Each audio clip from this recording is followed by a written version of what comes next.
Okay, so next up, there is a couple other brushes like the flatten brush that we're going to use to, it's this one right up here, flatten, right here. Use to just flatten, maybe like this bottom, you know, make this bottom look nice and flat. I'll come in and flatten up some of these sides.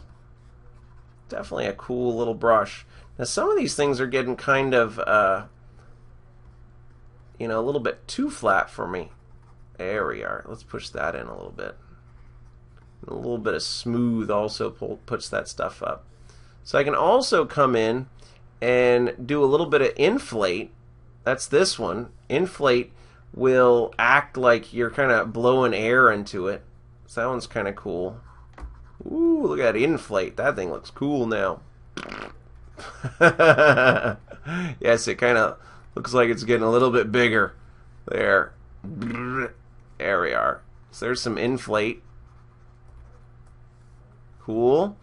And again, I have that flatten that I could use. Make it a little bit harder edged on the sides. That's good. And now finally, there's another brush that I really like. It's this crease brush right here. This crease brush, you'll notice that it can come in and up. Let me make it really small for my brush size. But I'm going to come in and let me make my strength way up.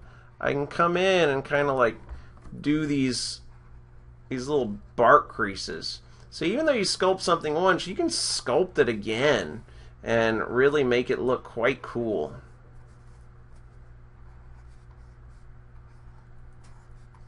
There we go. That's looking like a nice proper tree trunk now.